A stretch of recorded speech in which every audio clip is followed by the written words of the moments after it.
A 1, 2, 3, 4, 1. A 1, 2.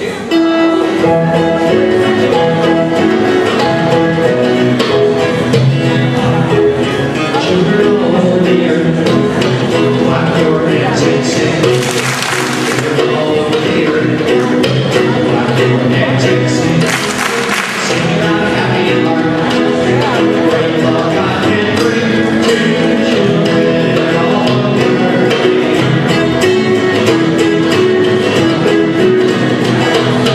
Children all over the earth, let's join hands and show. Children all over the earth, what everyone should know. Sing about a happy heart, here we are, a flower to put back. It's always safe to love God to children all over the earth. Now let us introduce you to our featured panel for tonight's show. Our panelists include first panelist Kate Rogel.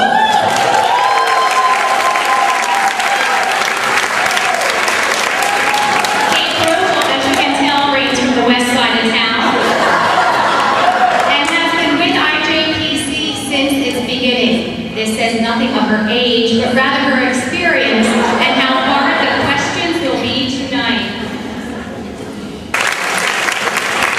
The lone man on our stage is Bill Gallagher.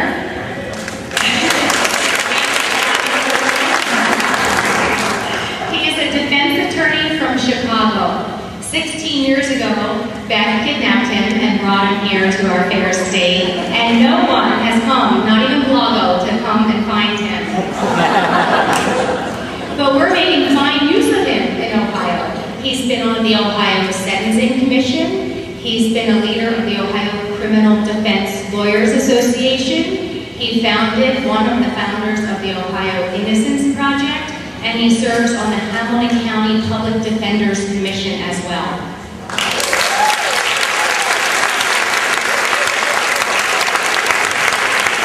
Our final panelist in our shiny, sunny yellow is Nan Nanners Fisher.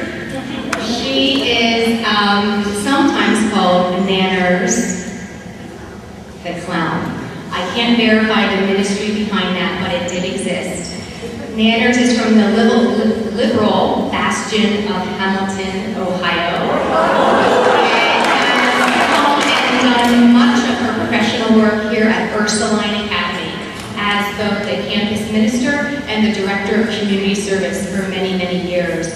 Now she works with Women Writing for a Change, and she also serves as a life coach. For IJPC, she has been a leader, not just on the Peace Committee, but on the dialogue program itself, especially with the facilitation. And that's how many of you probably have seen on your DVD when you watched her with the IJPC Dialogue Facilitator Training Guide video.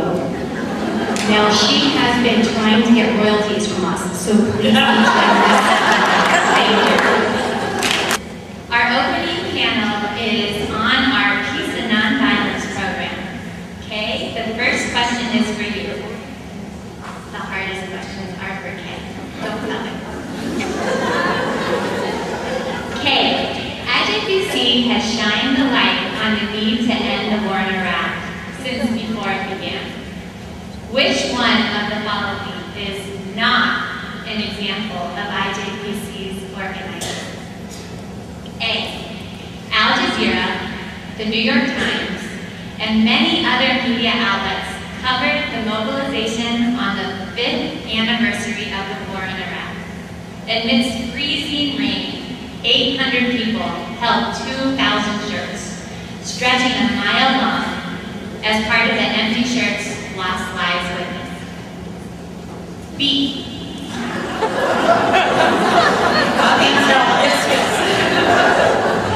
B. When weapons of mass destruction couldn't be found in Iraq, and there were suggestions they had been moved, IJPC supplied weapons inspectors, clad in hazmat suits, to scour Fountain Square, and ensure that there were none of those hazardous materials to be found. C. The IJPC hand-delivered 500 letters to the editor from concerned Greater Cincinnatians that demanded President Bush withdraw troops from Iraq and Afghanistan. Or D, working with Cincinnati Council member Crowley, IJPC participated in a Cities for Peace campaign, gathering 700 signatures in a petition drive, organizing a press conference on the steps of City Hall that featured labor leaders and council members, packed City Hall with over 200 people when council members voted on a resolution to oppose the war in Iraq. Okay, A, B, C, or D? Just a clarification on D, is that when we got arrested? No. Let me see, don't tell me. B. So is that your final answer? Final answer. Are you sure? It was actually C. We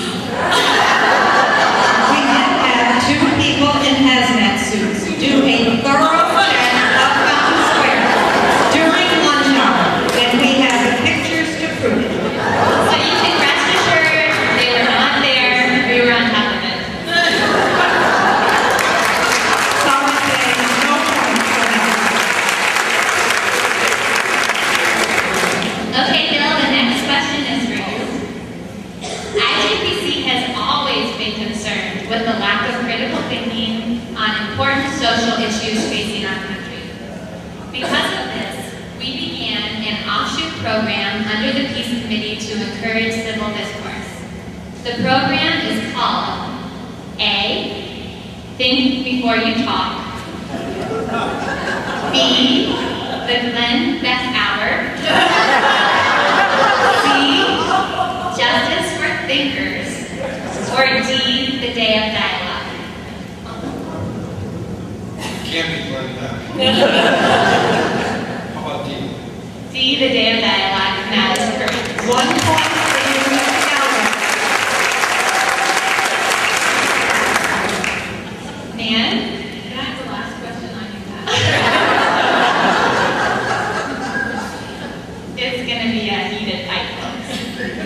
IJPC began Peace Camp in 1997 as a way for 6 to 12-year-olds to understand and appreciate diversity and to learn skills to resolve conflict. Which one of the following statements is not true about this program? A, in a clever way to circumvent child labor laws, a Peace Camp teacher brought her children with her for a number of years and had them volunteer their time. Or B, a family withdrew their children from Peace Camp because they thought the opening chant, a roostasha, a roostasha, a roostasha, was an incantation to the devil. C, principals aside, as training for budding CEOs, Peace Camp has relied on donations from some of Cincinnati's major corporations, like Chiquita, Kroger, the Castellini Group, etc. Is this the one that's not true? That is not true, that is correct. I would have to say a rooster shop. B, correct. Nan has 1 point. Okay, you still have a shot here, okay? Do I get 2 points? President Bush, thinking there would be little opposition from people in southwestern Ohio, chose the Union Terminal in Cincinnati in October 2002 to sell war in Iraq. Which event didn't happen?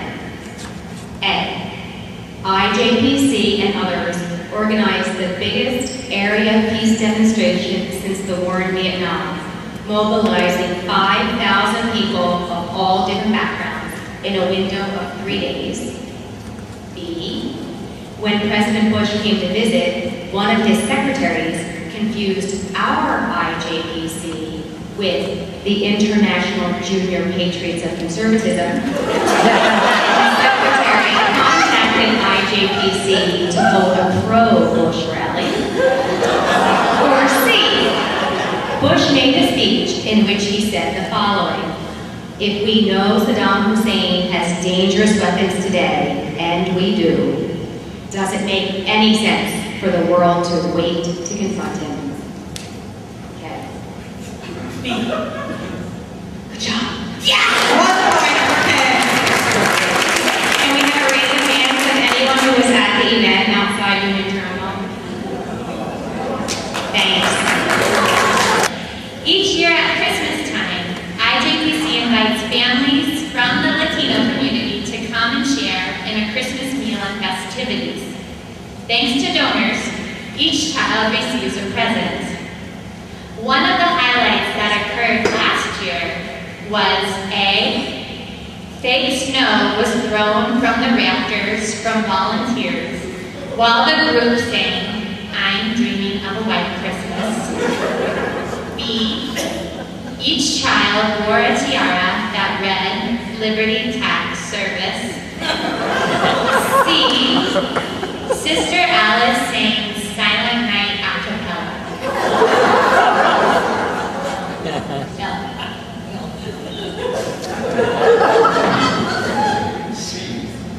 You would be incorrect. All of our children wore lovely star headbands that said Liberty Tax Service quite proudly.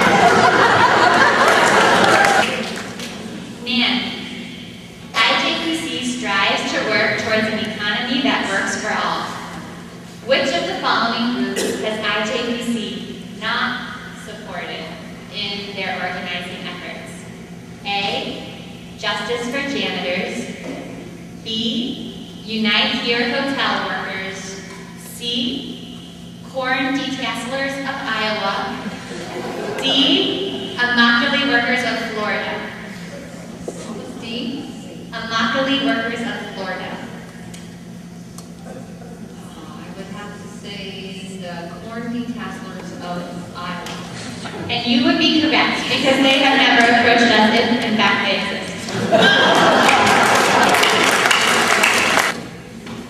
And so who is the winner of tonight's program? At this point, we have Kay with 16 points. And Ann with 18. And then, for your next participation, you will receive a free ticket to IJPC's 50th anniversary. And now, panel, what do you see for IJPC in the next 25 years? We're going to begin with Nan. All right, well, let's see, at some point in the next 25 years, the IJPC office will be closed. But only for 2 weeks, because the entire staff and hundreds of present and former volunteers and interns will be in Oslo, Norway, to celebrate the awarding of the